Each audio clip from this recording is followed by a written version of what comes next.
Hello साथियों, स्वागत है आप सभी का ड्रीमपुर एग्जाम स्टडी प्लेटफॉर्म पर।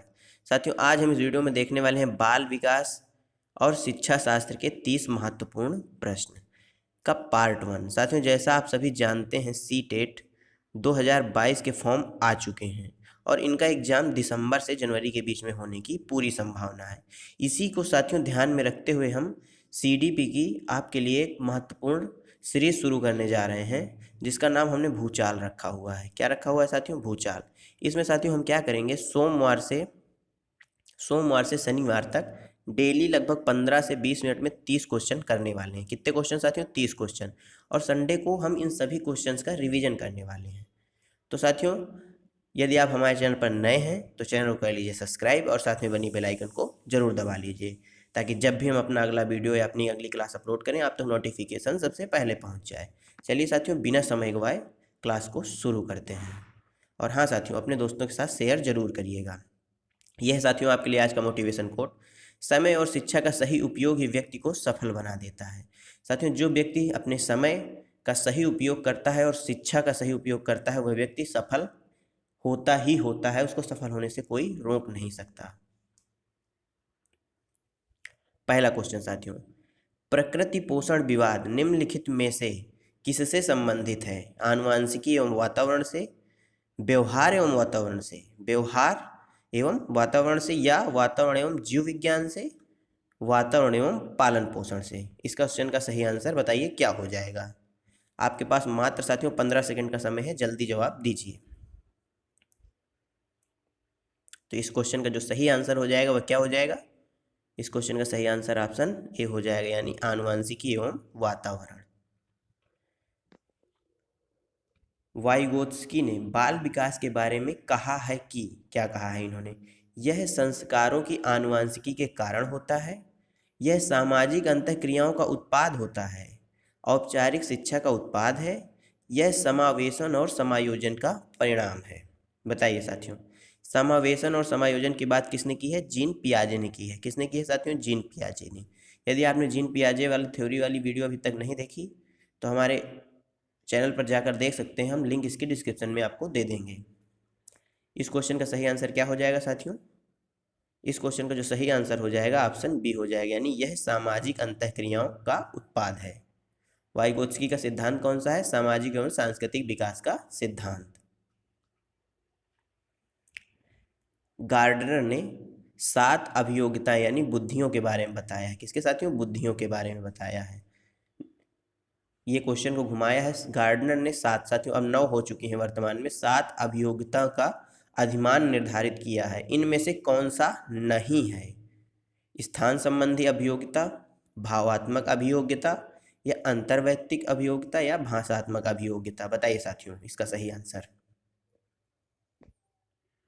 तो साथियों इसका सही आंसर क्या हो जाएगा? ऑप्शन बी, यानी भावात्मक अभियोगिता के बारे में गार्डनर महोदय ने नहीं बताया है।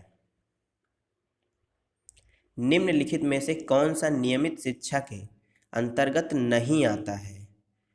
स्कूल, पुस्तकालय, धर्म या शिक्षण? साथियों क्या पूछा है? डेली वे पे, यानी नियमित रूप से शिक्षा के अंतर्गत इनमें से कौन सा नहीं आता है? साथियों नहीं पर विशेष ध्यान दीजिएगा, हम अक्सर क्वेश्चन गलत करके चले आते हैं अगर हम नहीं पर ध्यान नहीं देते हैं तो। इस क्वेश्चन का जो सही आंसर हो जाएगा ऑप्शन सी हो जाएगा, यानी धर्म, जो नियमित शिक्षा का विषय नहीं है। प्रतिद्वंदात्मक समाजीकरण की अवस्था कहा जाता है? शैशवावस्था को, बाल्यावस्था को, किशोरावस्था को, या प्रौढ़ावस्था को? शैशवावस्था का काल कब से होता है साथियों? 0 से 5 वर्ष, या जन्म से 5 या 6 वर्ष तक। बाल्यावस्था 6 से 11 वर्ष, और किशोरावस्था 11 से 18 वर्ष। ये साथियों अलग अलग मनोवैज्ञानिकों ने अपने हिसाब से समय काल दे रखा है। जो इस क्वेश्चन का सही आंसर हो जाएगा वह ऑप्शन सी हो जाएगा, यानी किशोरावस्था। निम्नलिखित में से कौन सा प्राथमिक समाजीकरण का माध्यम है? साथियों प्राथमिक मतलब पहला समाजीकरण का माध्यम है बालक का। मीडिया, परिवार, विद्यालय, या फिर सरकार? बताइए साथियों इस क्वेश्चन का सही आंसर। तो इस क्वेश्चन का सही आंसर हो जाएगा साथियों परिवार। बालक का जो समाजीकरण का पहला माध्यम है वह परिवार ही होता है। बालक परिवार में ही जन्म लेता है, वहीं उसका समाजीकरण प्रारंभ होता है। संरचनात्मक दृष्टिकोण के अनुसार अधिगम है। क्या है अधिगम? अनुभव के परिणाम स्वरूप व्यवहार में एक परिवर्तन होने की प्रक्रिया है। एक सक्रिय एवं सामाजिक प्रक्रिया है। एक निष्क्रिय एवं व्यक्तिपरक प्रक्रिया है। जानकारी के अर्जन की प्रक्रिया है। बताइए अधिगम क्या है?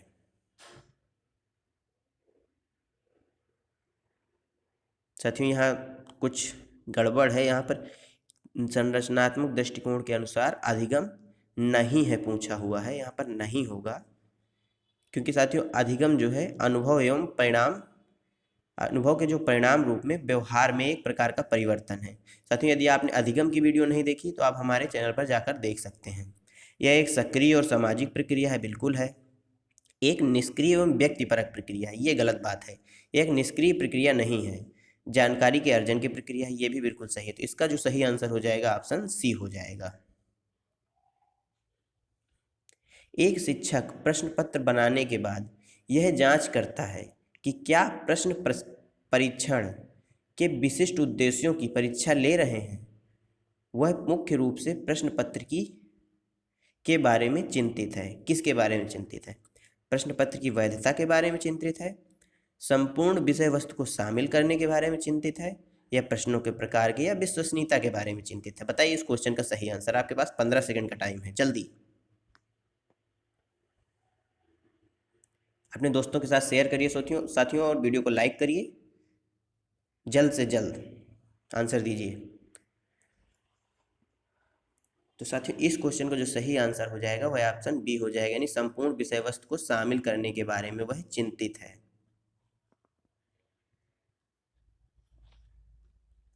विद्यालयी क्षेत्र में रचनात्मक निर्धारकों को जानने के लिए इनमें से कौन सा उपागम नहीं है? यहाँ पर साथियों क्या पूछा है? नहीं है। वार्तालाप कौशल, परियोजना कार्य, बहुविकल्पीय प्रश्न या मौखिक प्रश्न। क्या पूछा है? रचनात्मक निर्धारकों को जानने के लिए इनमें से कौन सा उपागम नहीं है? बच्चे का यानी रचनात्मक दृष्टिकोण जानना है तो इसमें से किसका उपयोग करके वो नहीं जान सकता? तो इसका जो सही आंसर हो जाएगा ऑप्शन सी, यानी बहुविकल्पी प्रश्नों के माध्यम से बच्चे की रचनात्मकता का आप अंदाजा नहीं लगा सकते, क्योंकि बहुविकल्पी प्रश्न में आप ऑप्शन दे देते हैं, बच्चा टिक कर देता है कौन सा सही है, लेकिन वार्तालाप से आप उसकी रचनात्मकता का अंदाजा लगा सकते हैं। कोई परियोजना कार्य देते हैं तो उससे भी उसकी रचनात्मकता का अंदाजा लगता है, और कोई मौखिक प्रश्न करते हैं तब भी वह अपने हिसाब से रचनात्मक रूप से उसका आंसर देता है। तो इस क्वेश्चन का जो सही आंसर हो जाएगा वह ऑप्शन सी, यानी बहुविकल्पी प्रश्न हो जाएगा। अगला क्वेश्चन साथियों, बच्चों के विकास से संबंधित निर्माण एवं खोज का सिद्धांत निम्न में से किसने दिया था? किसका साथियों? निर्माण एवं खोज का सिद्धांत। स्किनर ने, रॉबर्ट ने, जीन पियाजे ने, या रॉस ने? बताइए साथियों। निर्माण एवं खोज साथियों ध्यान दीजिएगा इसका सही आंसर। तो इसका सही आंसर हो जाएगा जीन पियाजे ने दिया था निर्माण एवं खोज का सिद्धांत, जिसको संज्ञानात्मक विकास का सिद्धांत भी कहा जाता है। क्या साथियों? संज्ञानात्मक विकास का सिद्धांत भी कहा जाता है। यदि आपने संज्ञानात्मक विकास का सिद्धांत अभी तक नहीं पढ़ा तो आप हमारे चैनल पर जाकर उसको भी देख सकते हैं। अगला क्वेश्चन साथियों, बुद्धि कार्य करने की एक विधि है, यह कथन किसका है? वुडवर्थ का, रॉस का, या मन का, या कोहलर का? बताइए साथियों इसका सही आंसर क्या हो जाएगा। 15 सेकेंड है आपके पास। तो इसका सही आंसर ऑप्शन ए हो जाएगा, यानी वुडवर्थ। यदि एक बच्चे की मानसिक आयु 5 वर्ष है तथा वास्तविक आयु 4 वर्ष है तो उस बच्चे की IQ यानी बुद्धि लब्धि क्या होगा? मानसिक आयु साथियों सूत्र क्या होता है? मानसिक आयु बटे वास्तविक आयु गुणे 100, इसका सूत्र होता है। तो मानसिक आयु कितना है? 5, वास्तविक आयु 4 गुणे 100, कट जाएगा ये 4 से, यानी कितनी बार जाएगा? 4 दूनी 8, 4 पंजे 20, 25 बार, यानी 25 पंचे 125। इसका जो सही आंसर हो जाएगा ऑप्शन ए हो जाएगा। 13वां क्वेश्चन, चिंतन की दृष्टि से किसी बच्चे में सर्वश्रेष्ठ चिंतन कौन सा है? कल्पनात्मक, प्रत्यक्षात्मक, प्रत्यात्मक या तार्किक चिंतन? सर्वश्रेष्ठ चिंतन कौन सा होगा, बताइए साथियों। तो सर्वश्रेष्ठ चिंतन कौन सा माना जाता है? तार्किक चिंतन, यानी ऑप्शन डी बिल्कुल सही है। अधिगम का मुख्य आधार है, बताइए साथियों।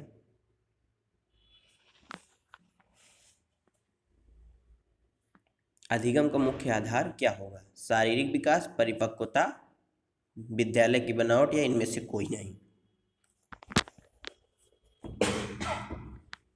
तो साथियों इसका जो सही आंसर हो जाएगा वह ऑप्शन बी हो जाएगा, यानी परिपक्वता अधिगम का मुख्य आधार है। सीखने के वे कौन से कारक हैं जो सीखने को प्रभावित करते हैं? शिक्षार्थी का शारीरिक व मानसिक स्वास्थ्य, प्रेरणा, उपलब्धि या अभिप्रेरण, उत्सुकता और इच्छा शक्ति या उपर्युक्त सभी? तो इस क्वेश्चन का सही आंसर क्या हो जाएगा? ऑप्शन डी, उपर्युक्त सभी। निम्नलिखित में से कौन सी समस्या समाधान की वैज्ञानिक पद्धति का पहला चरण है? समस्या समाधान की वैज्ञानिक पद्धति का पहला चरण पूछा है साथियों। प्राकल्पना का निर्माण, प्राकल्पना का परीक्षण, समस्या के प्रति जागरूकता या प्रासंगिक जानकारी को एकत्र करना? बताइए साथियों।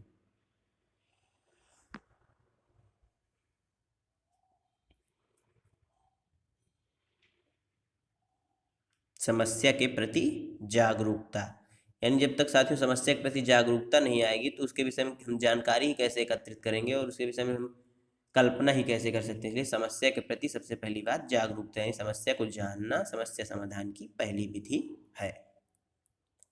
किसी प्रगतिशील कक्षा की व्यवस्था में शिक्षक एक ऐसे वातावरण को उपलब्ध कराकर सुगम बनाता है जो नियामक है, समावेशन को हतोत्साहित करता है, आवृत्ति को बढ़ावा देता है या खोज को प्रोत्साहन देता है?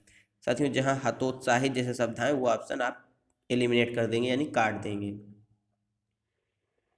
आवृत्ति यानी रटंत विद्या, बार बार किसी को रिपीट करना, ये भी काट देंगे।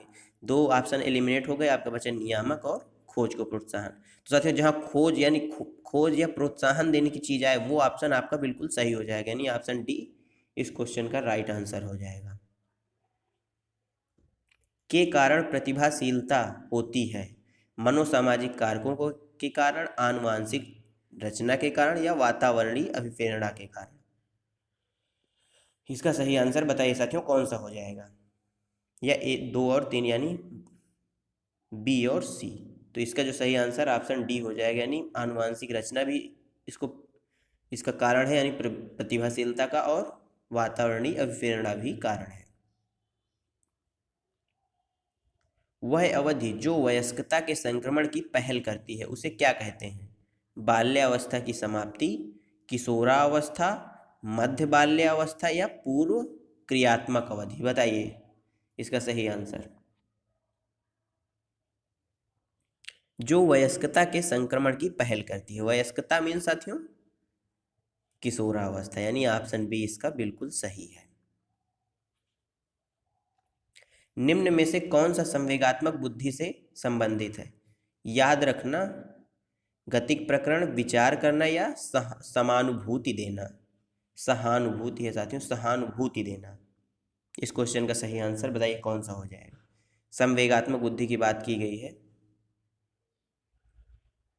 तो इसका सही आंसर ऑप्शन डी यानी सहानुभूति देना, यह संवेगों से संबंधित है।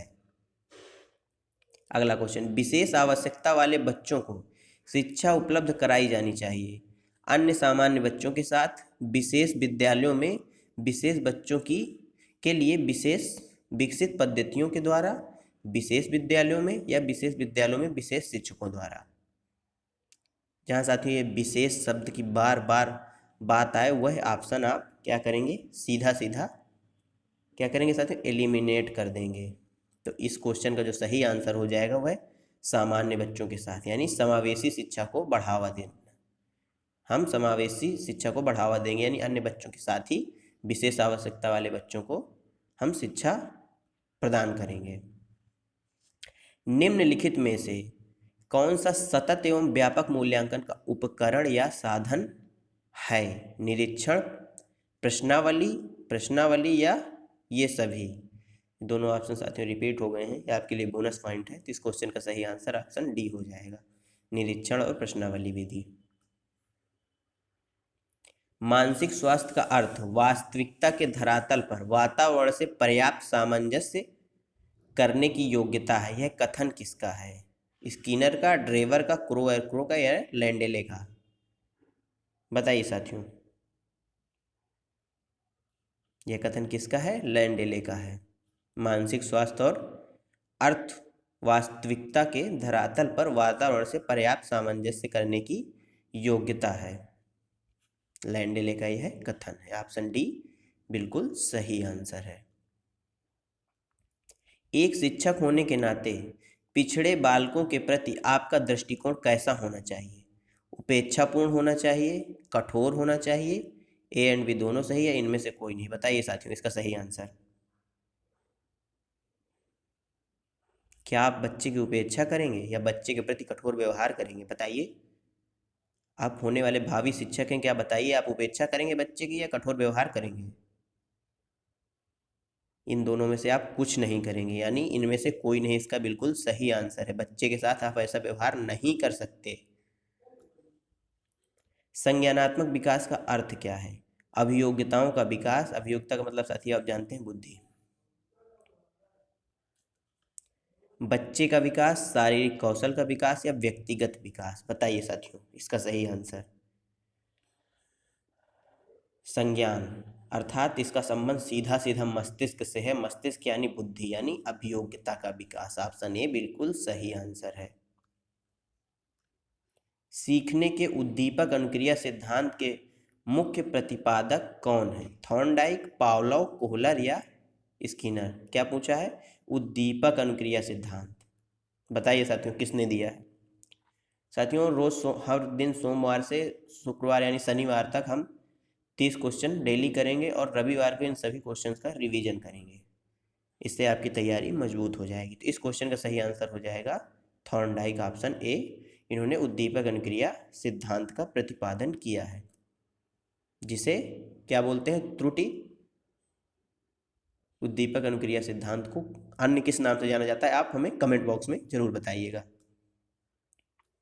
निम्नलिखित में से किसको सुकराती विधि भी कहते हैं? प्रश्नोत्तर विधि को, उदाहरण विधि को, कहानी कथन विधि को या अवलोकन विधि को?